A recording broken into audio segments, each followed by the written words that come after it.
আমি আপনাদের সামনে একটি আয়াতে কারিমা তেলাওয়াত করেছি। আল্লাহ পাক রব্বুল আলামিন বলেন, وَقَضَى رَبُّكَ أَلَّا تَعْبُدُوا إِلَّا إِيَّاهُ وَبِالْوَالِدَيْنِ إِحْسَانًا إِمَّا يَبْلُغَنَّ عِندَكَ الْكِبَرَ أَحَدُهُمَا أَوْ كِلَاهُمَا فَلَا تَقُل لَّهُمَا أُفٍّ وَلَا تَنْهَرْهُمَا وَقُل لَّهُمَا قَوْلًا كَرِيمًا।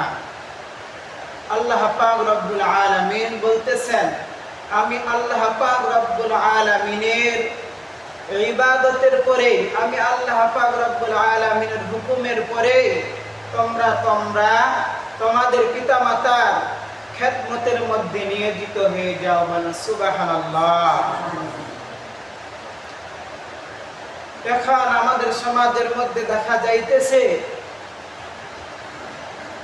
নিজের বাবা মাকে না দেখিয়া মানুষ বিভিন্ন মুরিদের কাছে যায়, বিভিন্ন দরবার শরীফের মধ্যে যায়, সেখানে বাবাদেরকে টাকা দেয়, সেখানে বাবাদেরকে ছাগল দেয়, মুরগি দেয়, চাল দেয়। এইরকম দেয় কিনা? নিজের পিতা মাতার কোনো খোঁজ খবর নাই। আবার যখন ছেলে নতুন বিয়ে করে, তখন সেই ছেলে পিতা মাতাকে কাপড় চোপড় না দিয়া, পিতা মাতাকে না দেখিয়া উকিল আব্বাকে নতুন লুঙ্গি দেয়, নতুন পাঞ্জাবি দেয়। নিজের বাবার কোনো খবর নাই। নিজের বাবা আমাকে না দেখিয়া শ্বশুর বাড়িতে বড় বড় টবলা পাঠায়, নতুন নতুন কাপড় পাঠায়। বাবা মাকে তো দেখেই না, আবার কোনো কিছু বললে পিতা মাতার উপরে রাগান্বিত ভাবে কথা বলে। সেজন্য আল্লাহ পাক রব্বুল আলামিন বলতেছেন, ইম্মা ইয়াবলুগান্না ইনদাকাল কিবারা আহাদুহুমা আও কিলাহুমা ফালা তাকুল লাহুমা উফিন ওয়ালা তানহারহুমা ওয়া কুল লাহুমা কাওলান কারীমা।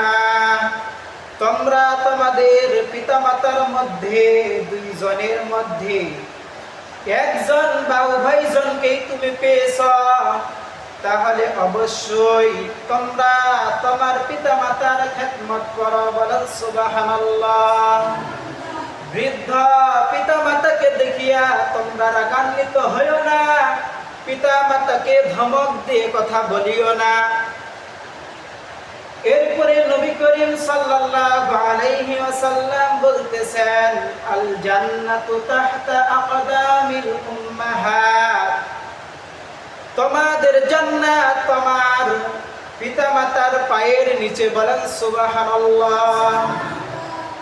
পিতামাতার পায়ের নিচে কিভাবে সন্তানের জান্নাত?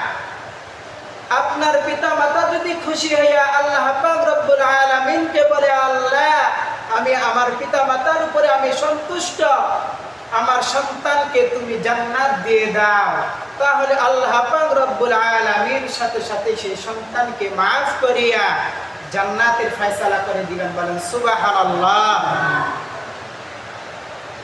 অথচ আমাদের সমাজের মধ্যে পিতামাতাকে দেখি না। পিতামাতা ইহুদি হোক, পিতামাতা বেনামাজি হোক, নামাজি হোক, আলেম হোক, যেই রকমই হোক না কেন, পিতামাতাকে অবশ্যই দেখতে হবে, পিতামাতার খেদমত করতে হবে। পিতামাতা যেটা হালাল চায় সেই জিনিসটা দেওয়ার আমাদেরকে চেষ্টা করতে হবে, ঠিক কিনা? পিতা যদি বলে আমার একটা লুঙ্গির প্রয়োজন, আমার একটা শার্টের প্রয়োজন, আমার এক জোড়া জুতার প্রয়োজন, যদি নাও থাকে তাহলে নিজের চামড়া, শরীরের চামড়া বিক্রি করে হলেও সেই পিতা মাতার আশাটা পূরণ করতে হবে, ঠিক কিনা? অবশ্যই সে পিতা মাতার আমাদেরকে খেদমত করতে হবে।